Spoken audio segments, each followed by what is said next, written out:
What a game that was. Game 2 of the NBA Finals. Spurs versus the Knicks. The Knicks survive in San Antonio to go up 2-0 in a nail-biting thriller. A game that came down to the wire.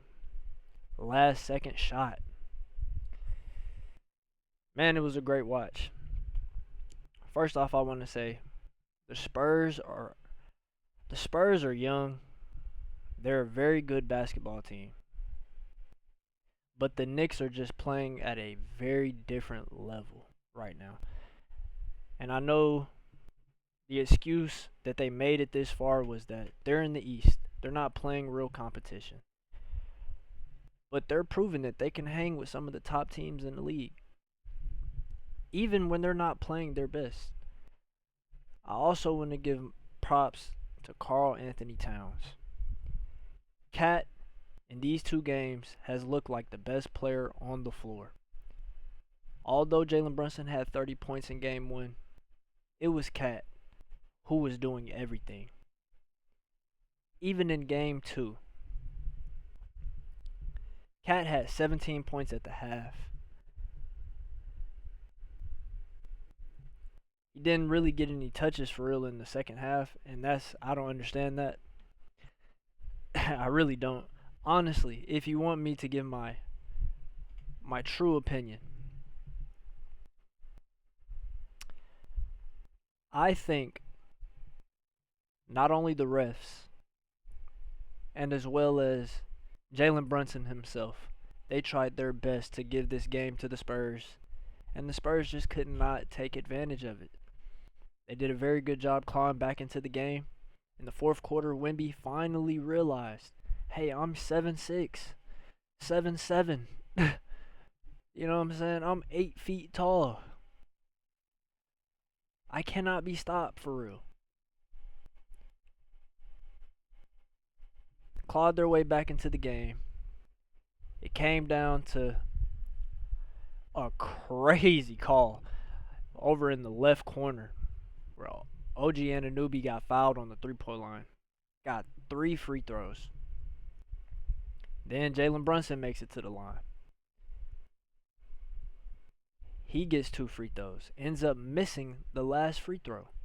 So now you're up 1. You have 7 seconds on the clock left. Spurs call timeout. They go into the huddle. And what's the play that we draw up?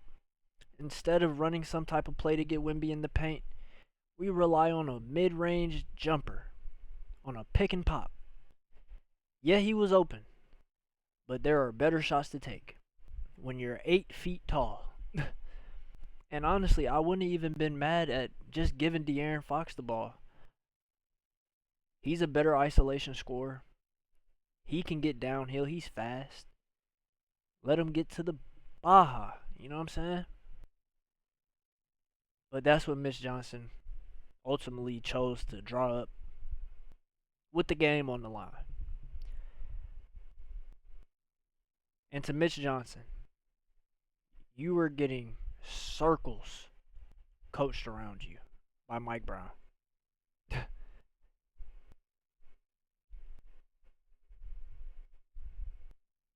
I've had gripes with the offense throughout the year. It just seems like to me they just shoot a bunch of threes and they just rely on Wemby a lot of times. And although he is your best player on the court, you do have to run offense at times, especially in a time like that. Not no bullshit pick and pop with the game on the line. Run some real offense. You know? But yeah, like I was saying, man, Karl Anthony Towns, 21 points, 13 rebounds, 4 assists. And it's really challenging for Wemby because he actually has to play defense against Cat. He can't just roam around the rim in the paint, be some type of free safety. You know, he actually has to guard him because Cat is a threat from the three-point line. We know this. He was 3 for 5 from the 3 this game. So he's a floor spacer. You have to give some type of respect to that. And then Cat is a really good passer. Numbers may not reflect it, but he is a very good passer for a big man. And earlier on in the year, there was a post game interview between Shaq and Carl Anthony Towns. And Shaq said, "We want to see you be more aggressive." And Cat was like, "I'm going to do whatever I need to do for my team. If that's not what they need me to do, then, you know what I'm saying, I'm going to provide anything they need me to do elsewhere." But my God, has he been scoring?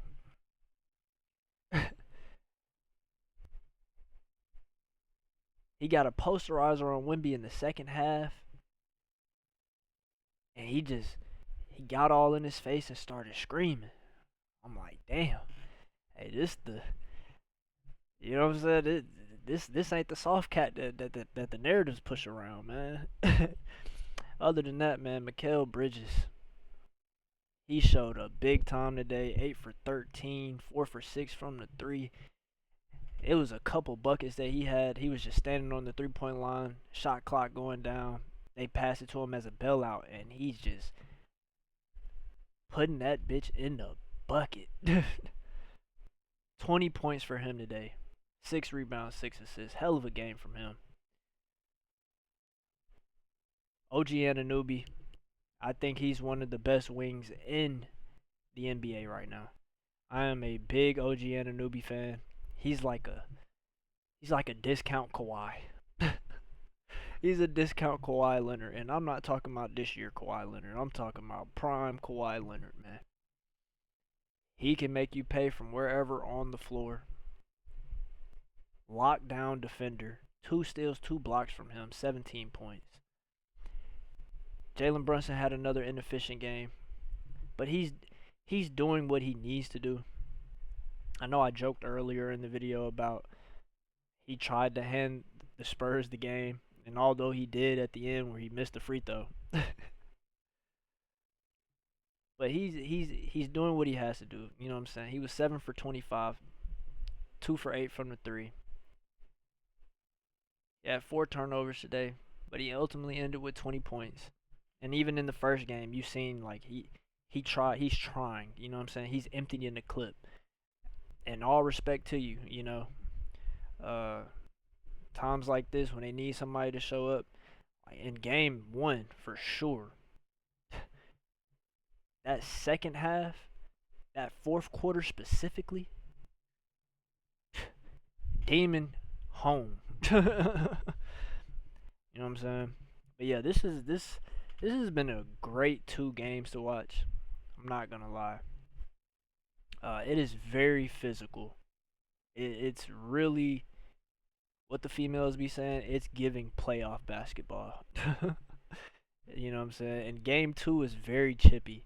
I seen De'Aaron Fox and Jalen Brunson get into it at the end of the game.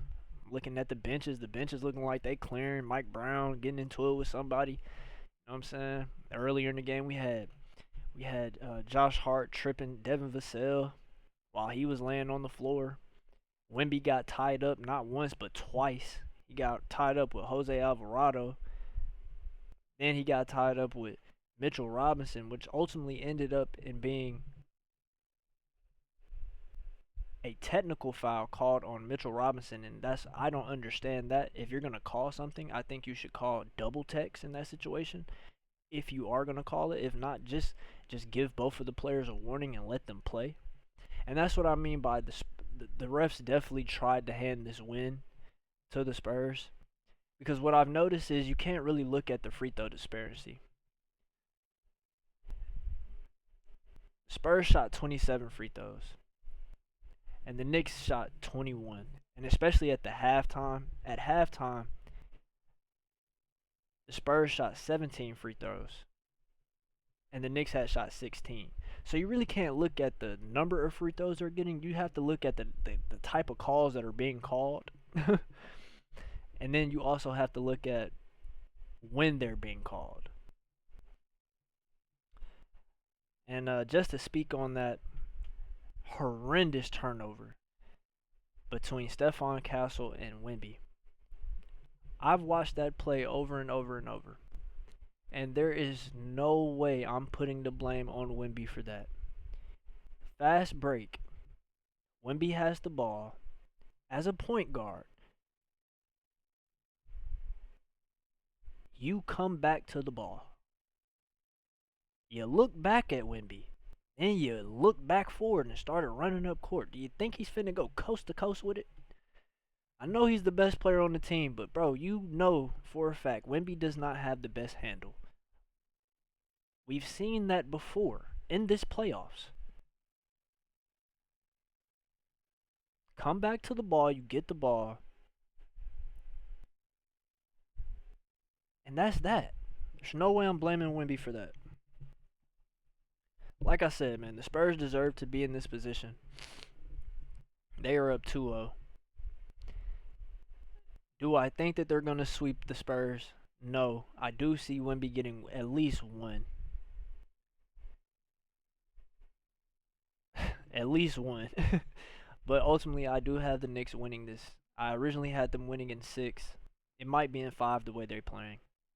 But as Wemby FC, we would like to see Wemby at least get one. And speaking of Wemby, and it's going to pain me to say this,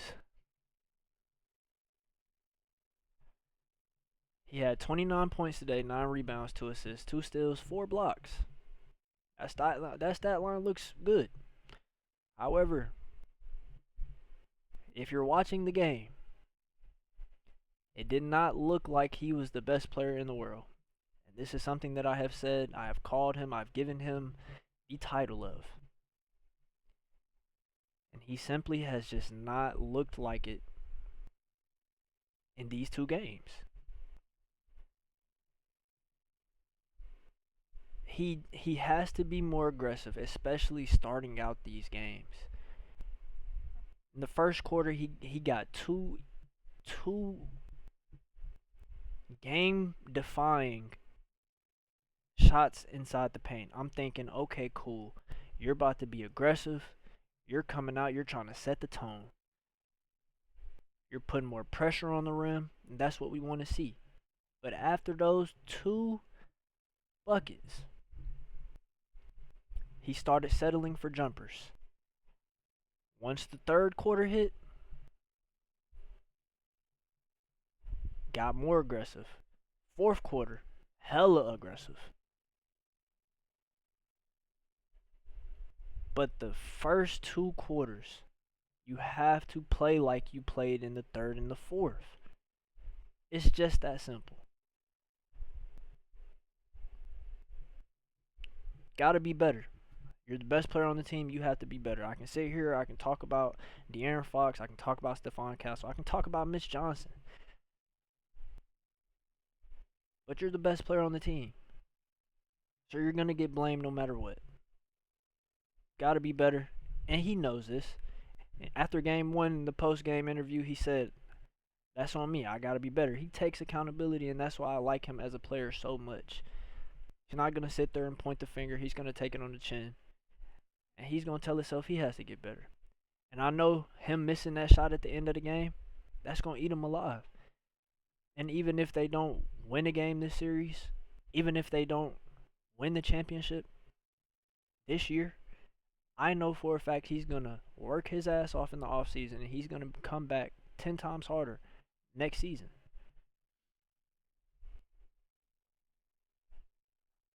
De'Aaron Fox had a really good game. 8 for 12, 2 for 2 from the 3, 20 points, 3 rebounds, 5 assists, a steal and a block to go with that. Shot 66 from the field. He's been struggling all playoffs, but today he showed up. So all props to him. Today he showed up. I definitely would have liked to see him with the ball at the end of the game, but I understand Wemby's your best player. Get him the ball. I understand. I just wish they would have ran a better play for Wemby.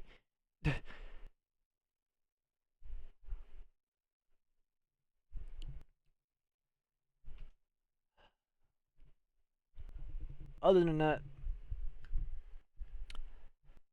like I said, Knicks deserve to be here. They've been a hell of a playoff team. They're showing that they're still a hell of a playoff team and they can hang with the Western Conference teams no matter who they're playing.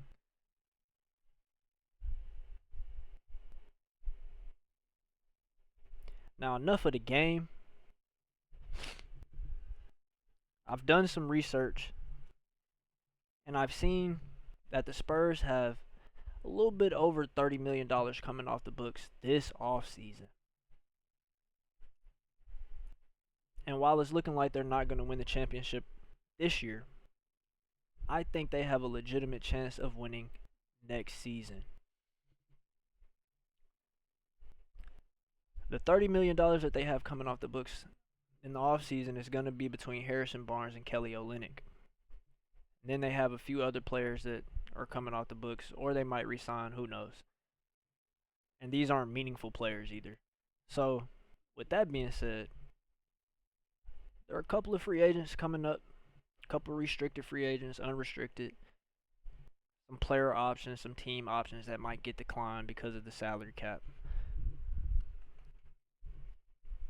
And I just want to throw some names out there for you guys. We all know LeBron James is going to be an unrestricted free agent this offseason. If he's serious about winning the championship, winning that fifth ring, and cementing himself as the true GOAT, the Spurs might be an option. And I think he fits that team a lot more than people think. I've said time and time throughout the season, Wemby needs a veteran around him that will make it easier for him. Somebody that can put the ball in the right spot for him to be more of a threat offensively. And we've seen that with Chris Paul. So, naturally, for that, you would need a point guard. But LeBron is a point forward. The point forward. The best point forward we've ever seen. Really a 6'9" point guard. And especially now in this stage of his career, I think he would gladly take that role on this Spurs team. Doesn't have to overwork himself on offense. He's going to be surrounded by defensive players. So, it's a great fit in my opinion. And gladly, the players that are coming off the books for the Spurs,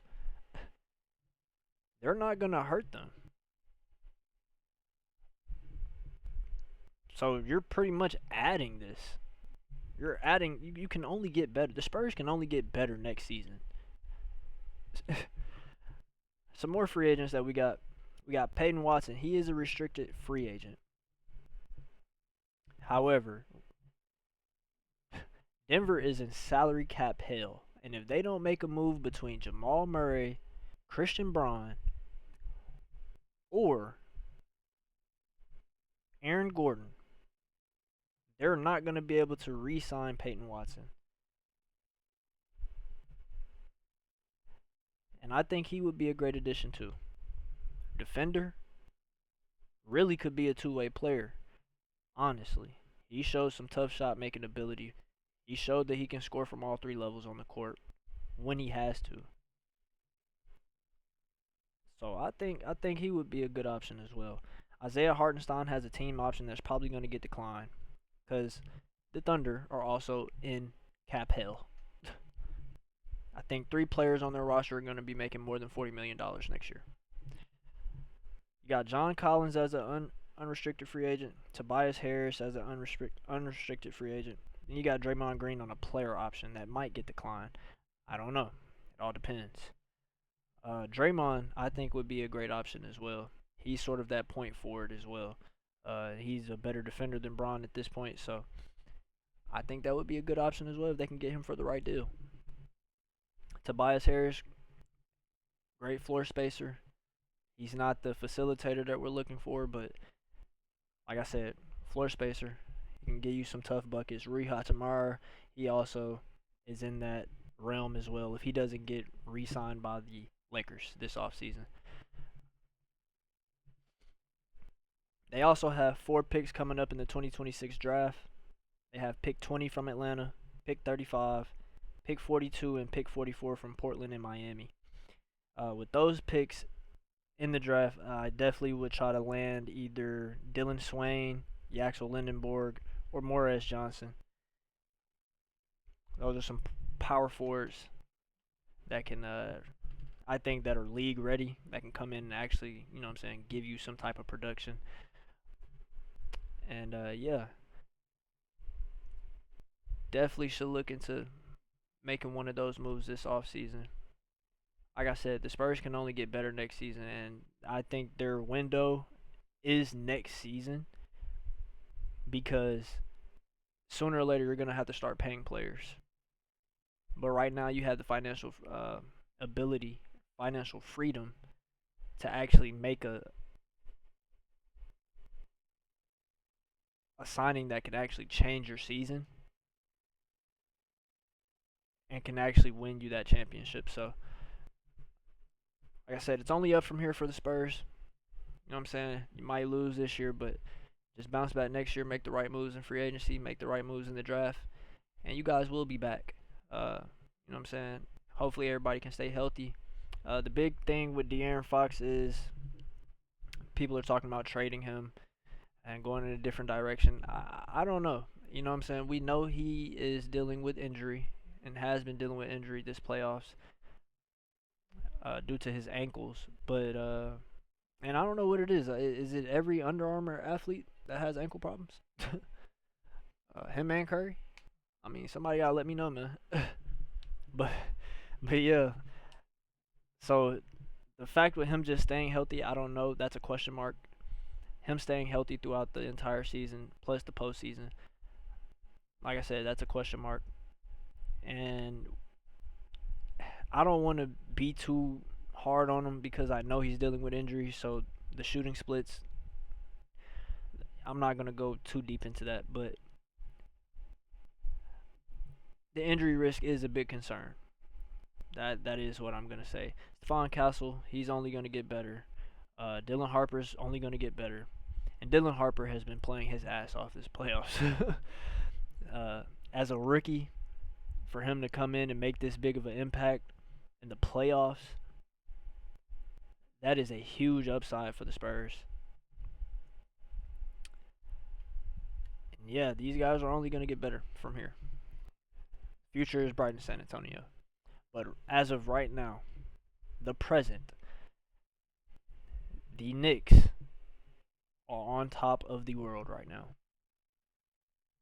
Best team in basketball. Congratulations to the New York Knicks. It might be too early, but I want to go ahead and say it before it's too late. I originally had the Knicks winning in 6, like I said earlier.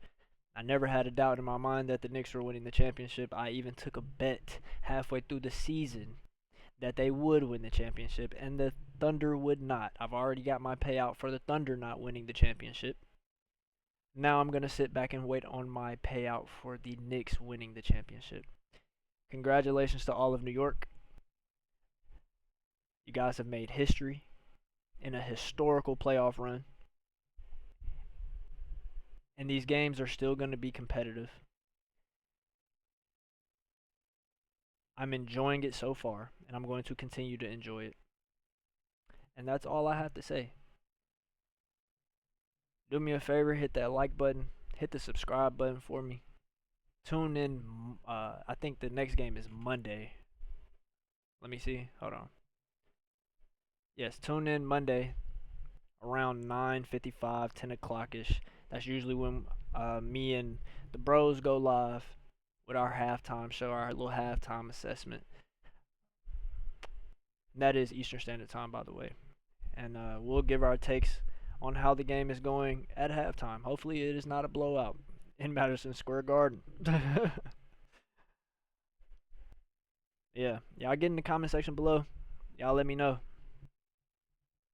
Who did y'all have winning the series? Do you guys have Wemby winning a game, at least one game?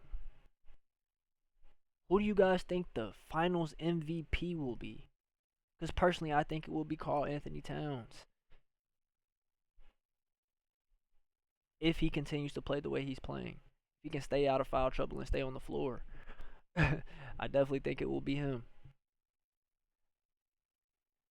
Yeah, y'all don't go too crazy out there in New York though, man. I heard they thinking about implementing a curfew for y'all boys. Yeah, and I know y'all not gonna listen to it. So y'all be careful out there in them New York streets, man.